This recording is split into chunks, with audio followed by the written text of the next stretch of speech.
Hello everyone, class 10 chapter 3 exercise 3.1 का question number 1 solve करेंगे। उससे पहले थोड़ी इंट्रोडक्शन इस चैप्टर के बारे में। चैप्टर है हमारा topic pair of linear equations in two variables. इस चैप्टर में हमने linear equation in two variables के बारे में स्टडी करना है। क्या होता है linear equation? Linear equation in two variable is of the form ax plus by plus c is equal to 0 होता है और डिग्री 1 होती है। देखो x and y two variable है और x की पावर 1 y की पावर 1, ठीक है। और क्या होता है इसमें, where a b and c are real numbers. x का कोफिशिएंट a है, y का coefficient b and c constant term. तीनों जो है रियल नंबर होंगे। रियल नंबर मीन्स जो a b और c की वैल्यू है पॉजिटिव या नेगेटिव या फ्रैक्शन फॉर्म में नंबर हो सकते हैं या रूट्स में हो सकते हैं, किसी भी फॉर्म में, ठीक है। और क्या है condition, where a and b not equal to 0। a और b है, इनकी वैल्यू 0 नहीं होनी चाहिए, क्योंकि देखो अगर a की वैल्यू 0 होगी तो 0 इंटू एक्स 0 हो जाएगा, तो x है जो वेरिएबल इसकी फॉर्म ख़त्म हो जाएगी। ऐसे अगर b 0 होगा तो 0 इंटू वाई 0 होगा, तो b की जो फॉर्म है y की फॉर्म है वो भी ख़त्म हो जाएगी, ठीक है। और चैप्टर है हमारा pair of linear equation in two variables. अब पेयर का मतलब वही दो लीनियर इक्वेशंस है सेम फॉर्म में ax plus b y plus c equal to 0, क्योंकि ये पेयर है, ठीक है। दो इक्वेशन है तो इसलिए यहाँ a1x plus b1y plus c1 equal to 0, और जो सेकेंड लीनियर इक्वेशन है इसको हम a2x plus b2y plus c2 equal to 0 की फॉर्म में लिखते हैं, ठीक है। कंडीशन इसमें भी सेम है, where a b and c are real numbers and a and b will not be equal to 0, right. तो इस पूरे चैप्टर में हमने लीनियर इक्वेशंस की फॉर्म को यूज करना है, क्लियर। अब चलते हैं क्वेश्चन की ओर। क्वेश्चन है, Aftab tales his daughter 7 years ago I was 7 times as old as you were then। Aftab ने अपनी डॉटर को बताया 7 साल पहले उसकी एज, किसकी, आफ्ताब की एज उसकी डॉटर की एज का 7 टाइम थी। 7 टाइम मतलब 7 गुना। ऑल्सो 3 years फ्रॉम नाउ, और अब से 3 साल बाद I shall be 3 times as old as you will be। Aftab की एज डॉटर की एज का 3 टाइम हो जाएगी, मीन्स 3 गुना हो जाएगी। Represent this situation algebraically and graphically. तो इस पूरी सिचुएशन को एल्जेब्रिकली ग्राफिकली शो करना है, ठीक है। तो एल्जेब्रिकली क्या होगा, जैसे कि अभी मैंने बताया था, लीनियर इक्वेशन है जो एल्जेब्रिक फॉर्म में है ax plus b y plus c equal to 0। Algebraically इसको उस फॉर्म में लेकर आना है और ग्राफिकली उसी इक्वेशन में से ग्राफ ड्रॉ करने के लिए हमें वैल्यूज फाइंड आउट करनी, क्लियर। तो स्टार्ट करते हैं। सबसे पहले Aftab tales his daughter 7 years। अब 7 साल पहले आफ्ताब की एज डॉटर की एज का 7 गुना थी। अब 7 साल एज जानने की, पहले की एज जानने से पहले हमें प्रेजेंट एज का पता होना चाहिए, ठीक है। प्रेजेंट एज पता होगी तो उसमें से हम 7 माइनस करेंगे, राइट। तो स्टार्ट करेंगे इसमें एल्जेब्रिकली। लेट लेकर चलेंगे क्योंकि हमारे पास एज नहीं है। Let Aftab's present age be, present age be क्या लेंगे, x years, ठीक है। And his daughter's present age, and his daughter's present age be y years. ठीक है, क्योंकि टू वेरिएबल्स में हमने इक्वेशन लेकर आनी है, एक्स एंड वाई का यूज किया। अब अकॉर्डिंग टू क्वेश्चन में क्या है, 7 years एगो, 7 साल पहले। According to question, in first case हम क्या लेंगे, 7 years एगो, 7 साल पहले। देखो अब हमें यहाँ आपकी प्रेजेंट एज मालूम है, प्रेजेंट एज है एक्स, तो 7 साल पहले क्या हो जाएगी, x माइनस 7। पहले इसकी स्टेटमेंट लिखते हैं, 7 years एगो आफ्ताब्स एज वॉज, क्या थी, age was equal to 7 times his daughter's age, 7 times his daughter's age। Clear.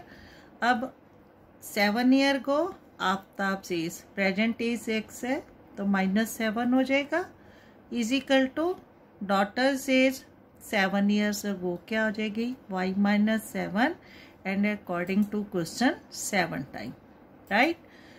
Aftab age 7 times his daughter's age. Clear हो गया।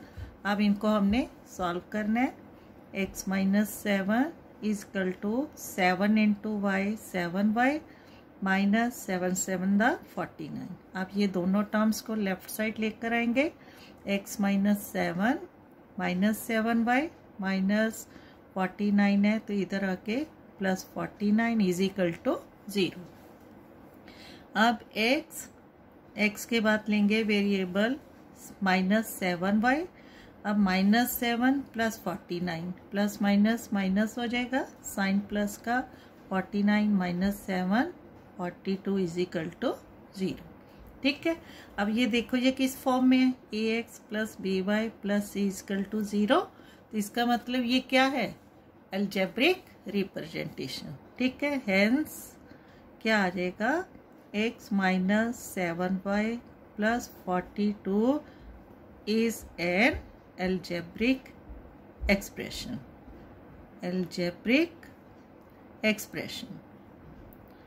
ठीक है, क्लियर। प्रेजेंट एज हो तो हम पास्ट की भी फ्यूचर की भी फाइंड आउट कर सकते हैं। इन सेकेंड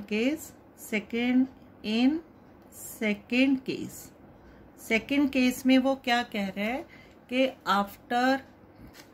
आफ्टर या ऑल्सो 3 years फ्रॉम नाउ, अब से 3 साल बाद, I shall be 3 times as old as you will be. ठीक है, तो प्रेजेंट एज हमें मालूम है और आफ्टर 3 years की एज क्या हो जाएगी, x प्लस 3 और डॉटर की y प्लस 3। ठीक है, तो in second case according to question क्या आ जाएगा, in second case after 3 years Aftab's age क्या हो जाएगी, is equal to 3 times daughter's age. क्या था ये, अकॉर्डिंग टू क्वेश्चन।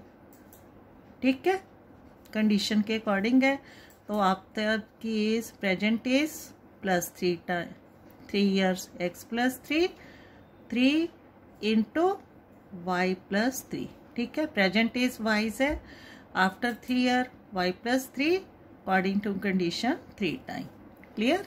अब इसको भी हमने सॉल्व करना है, x plus 3 is equal to 3y plus 3 the 9, x plus 3, ये दोनों टर्म लेफ्ट साइड आकर क्या हो जाएंगी, minus is equal to 0 and x minus 3y plus 3 minus 9 क्या हो जाएगा, -6 इज इक्वल टू 0।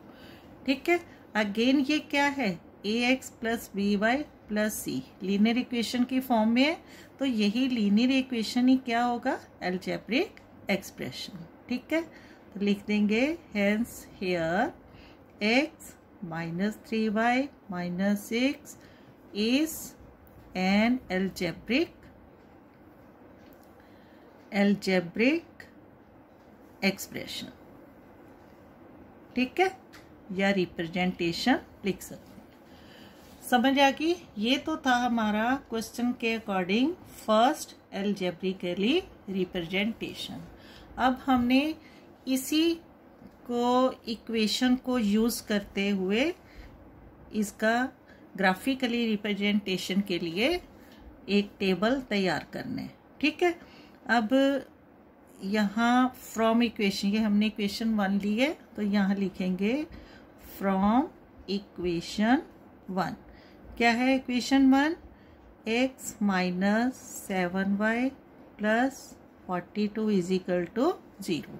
अब यहाँ से हमने x और y की वैल्यूज फाइंड आउट करनी है, जिनको यूज करते हुए ग्राफिकली शो करना है। तो यहाँ इसके लिए टेबल बनाएंगे जिसमें 3 वैल्यू है जो x और y की फाइंड आउट करेंगे। 9th में भी ऐसे वाले सम थे आपके चैप्टर 4 में। अब यहाँ x माइनस 7y प्लस 42 0 है, तो x इधर आएगा, माइनस 7y राइट साइड क्या हो जाएगा, प्लस 7y प्लस 42 है तो माइनस 42, ठीक है। अब लेट करेंगे, let y is equal to, यहाँ 42 है तो अगर हम y को 6 लेंगे, 6 7 42 माइनस 42 0 हो जाएगा। तो यहाँ हम लिखेंगे let y is equal to 6, then x is equal to 7y है, 7 इंटू 6 माइनस 42, तो x इज इक्वल टू क्या हो जाएगा, 42 minus 42 is equal to 0, right. अब when x is equal to 6, x is equal to 0, तो यहाँ apply करेंगे 6 और x की वैल्यू 0, क्लियर।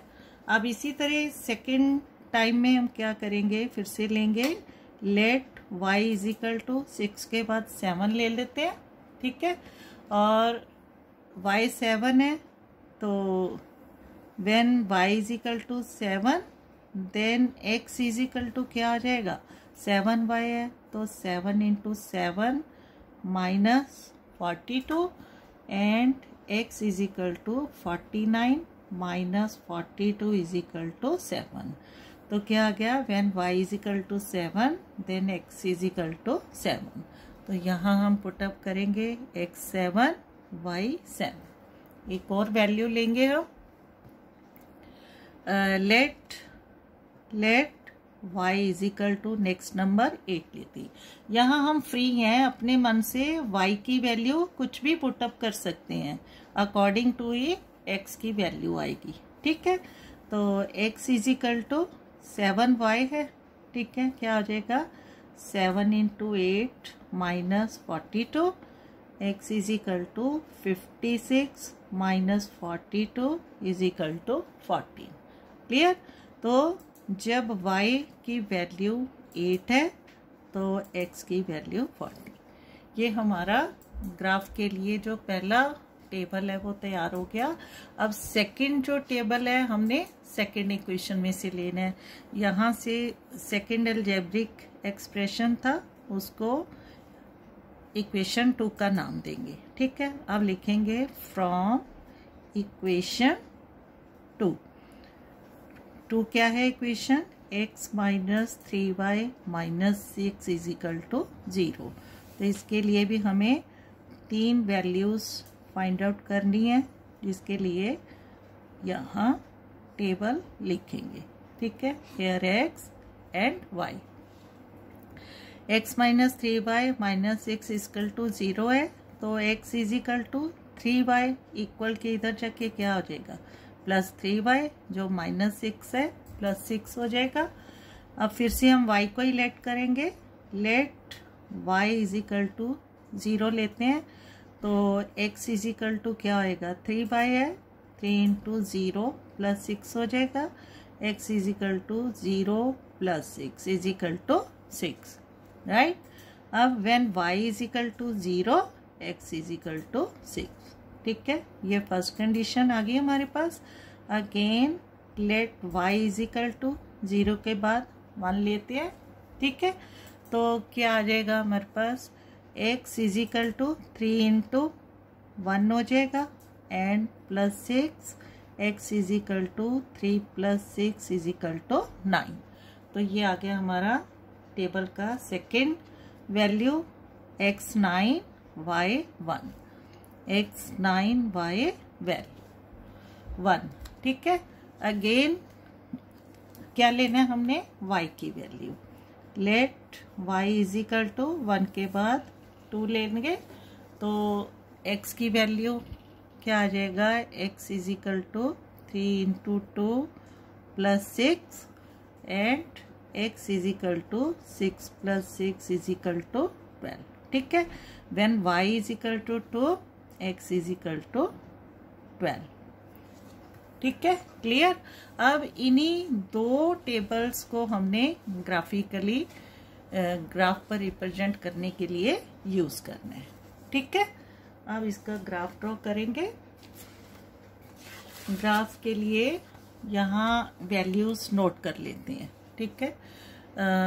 मैंने इसको ग्राफ को ड्रॉ करना है। यहाँ पर x एक्सिस y एक्सिस ली है। सबसे पहले इसकी वैल्यूज नोट डाउन करते हैं। फर्स्ट टेबल से क्या आया हमारे पास, x0 y6 x7 y7 x14 y8।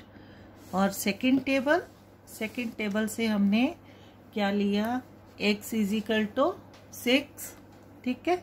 x 6 है तो y0, x 9 है y1, x 12 y2, क्लियर। अब इसको हमने ग्राफ पर रिप्रेजेंट करना है, ठीक है। ये हमारा ग्राफिकली रिप्रेजेंटेशन यहाँ होगा। देखो ये क्या है, x एक्सिस, ठीक है, इतना तो मालूम ही है। x axis and y axis, यहाँ पॉजिटिव इंटीजर आते हैं और इधर इस साइड में 0 की लेफ्ट साइड में नेगेटिव इंटीजर, और y एक्सिस यहाँ 0 से अपर साइड में पॉजिटिव इंटीजर और 0 से बिलो है वो नेगेटिव इंटीजर्स, ठीक है। यहाँ इधर y डैश। x एक्सिस क्या आता है, horizontal line, y dash vertical line.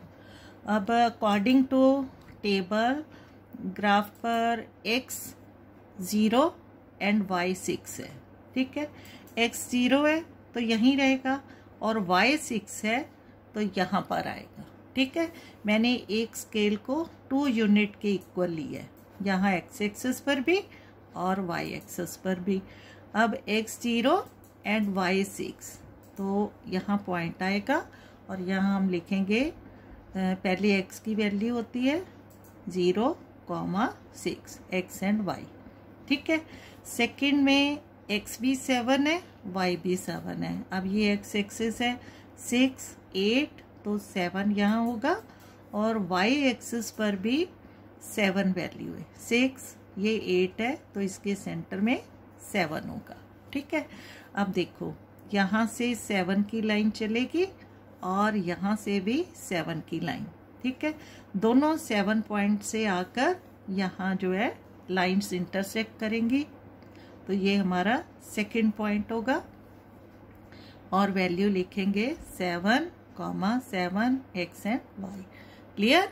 अब थर्ड वैल्यू है 14 एंड 8, x 14 यहाँ से चलेगा और y 8, ठीक है, y 8 यहाँ से, ये 8 और यहाँ से 14, यहाँ से को 14 और ये है 8, क्लियर। अब ये आ गई हमारी थर्ड लाइन, थर्ड पॉइंट, और यहाँ हम लिखेंगे x 14 एंड y 8, क्लियर। अब हमने पहले एक टेबल की तीनों पॉइंट यूज़ किए और उसका हमने ग्राफ ड्रॉ करना है। यहाँ पर मैं डिफरेंट पेन से शो करूँगी ताकि जो ग्राफ है क्लियर हो जाए, लेकिन आप लोगों ने स्कूल नोटबुक में करना है या एग्ज़ाम में करना है तो पेंसिल का यूज करना है। ठीक है, ये आ गया हमारा फर्स्ट टेबल से ग्राफ, राइट। अब सेकंड टेबल जो हमने सेकंड इक्वेशन से फाइंड आउट किया था, और उसमें x 6 है और y 0 है।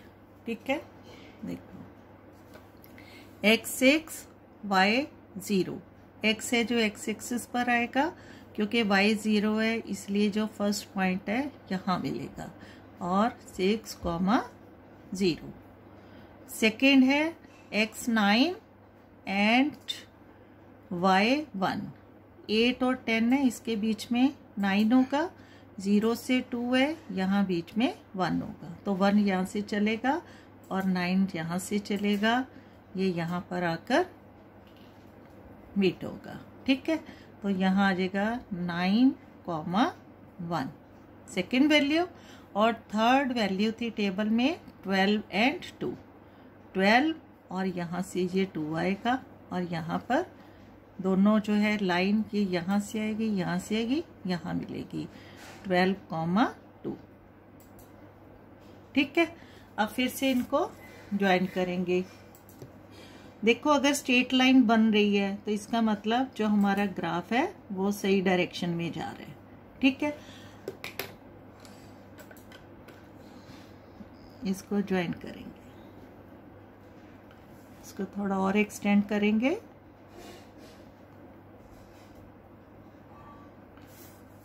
राइट, अब ये आ गई हमारी ग्राफ लाइंस। जो फर्स्ट ग्राफ की इक्वेशन है वो क्या थी, x माइनस 7y प्लस 42, और जो सेकंड ग्राफ की लाइन थी वो थी x minus 3y minus 6 is equal to 0।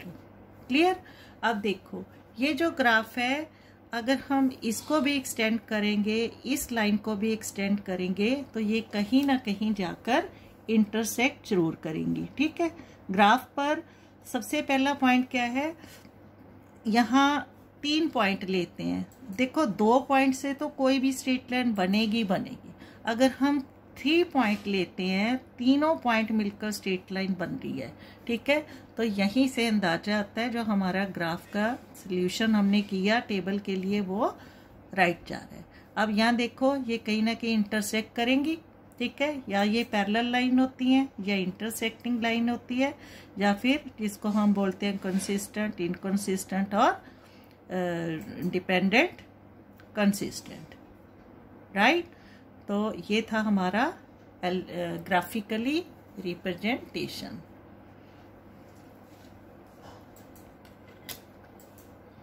Okay, thank you.